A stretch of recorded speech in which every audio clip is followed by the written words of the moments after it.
une fois la dame de Brassampoué, une protectrice dévouée des trésors culturels du monde.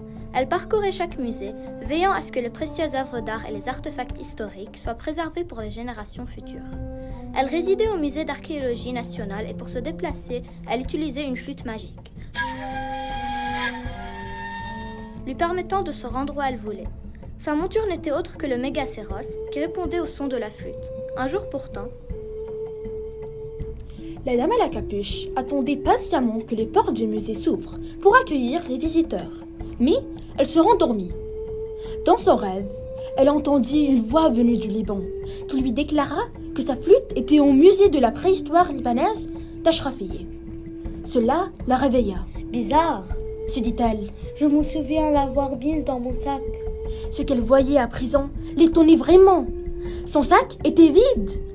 Alors, elle décida de partir discrètement pour rendre visite à ses amis au Liban.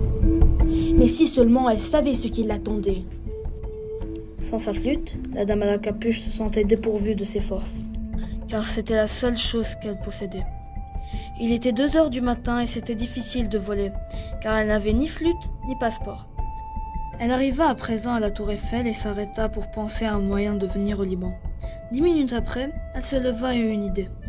« Ça ne marchera jamais !» se dit-elle.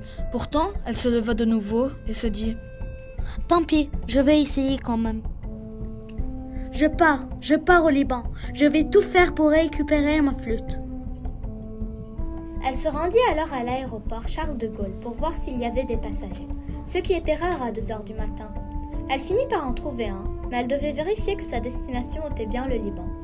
Après la vérification, elle s'engouffra dans le sac du voyage du passager. Voilà un moyen de voler sans passeport. Elle ne s'inquiétait point d'être vue, car elle était trop petite. Elle s'était assurée qu'elle ne risquait pas d'être recouverte par les rayons X, car elle était cachée dans une grande valise. Le voyage était long et ennuyant, mais Notre-Dame ne pouvait pas dormir, car elle pensait toujours à sa flûte. Elle était folle de joie d'être enfin arrivée, attendait impatiemment de revoir sa flûte. « Comment a-t-elle pu arriver jusqu'ici ?» se dit-elle. Heureusement pour elle, ce passager avec qui elle était montée habitait à Ashrafiyeh, ce qui allait faciliter la mission de la dame à la capuche. Quand elle arriva avec le passager, vite, elle s'échappa avant d'être vue. « Il fait jour au Liban. Quelle chance, le musée est ouvert. Youpi !» La dame à la capuche n'aurait pas été si sûre d'elle si elle avait su exactement ce qui l'attendait. Et il semblait que sa chance allait bientôt la quitter. Quand elle entra, elle tomba sur un crâne de cerf avec des cornes géantes. C'était le mégacéros, son compagnon du musée de Saint-Germain-en-Laye. La dame à la capuche s'en approcha. Bonjour. Qu'est-ce que tu fais ici ? Et toi ? Lui répondit-il. Je suis à la recherche de ma flûte. Oh là là, tu viens de loin. Comment as-tu réussi à te déplacer sans moi ? Je crois que je peux t'aider à trouver ta flûte. Vraiment ? Dit-elle pleine d'espoir. Oui, bien sûr, viens avec moi. Oh, merci. Dit la dame à la capuche en oubliant qu'elle ne savait toujours pas pourquoi le mégacéros était là. La dame à la capuche ne pouvait être plus contente. Elle allait trouver sa flûte, elle avait trouvé son ami. Sur leur chemin, ils croisèrent un petit objet pointu, qui leur a dit à leur vue. « Hé, que faites-vous ? Dégagez immédiatement, c'est mon domaine, personne n'a le droit de toucher à rien ici, même le sol, moi seulement. » « Diable, que fais-tu ici, toi ? Ce musée ne t'appartient pas, il contient l'histoire du Liban des premiers hommes. On a assez de problèmes comme ça, laisse-nous tranquilles, nous sommes en mission. » Répondit sèchement la dame à la capuche. Le mégacéros était calme, il ne disait plus un mot, ce qui était un peu suspect. « Mission ?» dit l'objet pointu. « Oublie ce que j'ai dit. Ce que nous faisons ne te regarde pas. »« As-tu vu ma tête ? Comment elle est pointue ? » ?»« Et alors ? » ?»« Alors si tu ne me dis pas, je peux te trancher en deux. Je suis un silex, moi, madame. J'ai servi à fabriquer des pentes de flèches. J'en ai déjà tué des animaux et même quelques humains. » Hi hi hi, toi, tu me menaces. Sache que rien ne peut m'arrêter. Les humains-ci, ils vont te capturer et te mettre dans une vitrine. Fadès, je n'ai pas de temps à perdre. Au revoir. C'était bizarre, dit le mégacéros en continuant son chemin.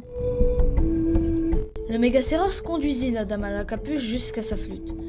Mais quand ils arrivèrent, le mégacéros s'arrêta, empêcha la dame de bouger et dit « Il y a quelque chose qui ne va pas. » Qu'y a-t-il ? L'objet pointu se mit à virevoler et il se plaça sur le torse du Mégacéros.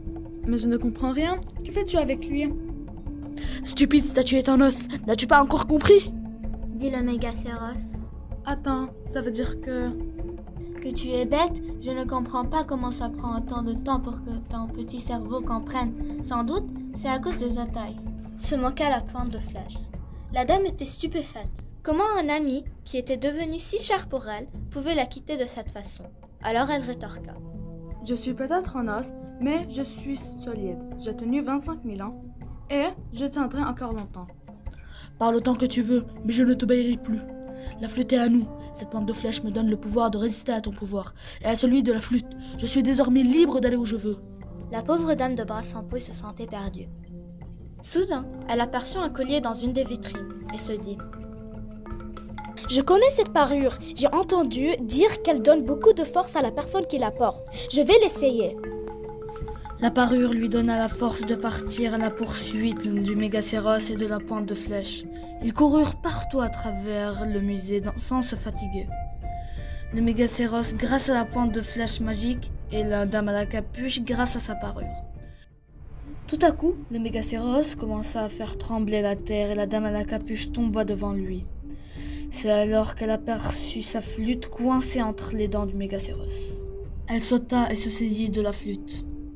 Armée de sa flûte magique, elle engagea un dernier combat avec le Mégacéros.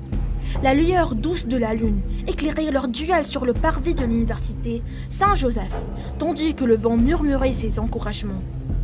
À chaque note de sa flûte, une onde de calme enveloppait le Mégacéros.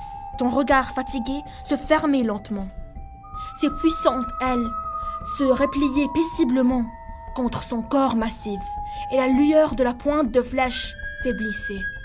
Après de longues minutes, la pointe de flèche se figea dans sa vitrine et le Mégacéros se coucha sur le côté. J'étais sous l'emprise de ce vilain objet fabriqué par les hommes, qui m'a abattu il y a 10 000 ans. Heureusement que tu m'as délivré de cette malédiction. La dame de Brassampouille caressa l'animal, prit sa flûte et joua quelques notes pour l'apaiser, puis elle demanda à la flûte de la ramener au musée d'archéologie nationale dans sa vitrine. La voilà! Pourquoi m'as-tu dit qu'elle n'était pas de sa vitrine? Cria un employé du musée. Amusée, la dame à la capuche regarda le Mégacéros et lui fit un clin d'œil complice. Depuis lors, elle continua à visiter un musée différent chaque nuit, jouant doucement de sa flûte pour chevaucher le Mégacéros. Son dévouement assure la paix et la tranquillité pour tous ceux qui viennent admirer les œuvres de la préhistoire à Saint-Germain-en-Laye, à Beyrouth ou ailleurs.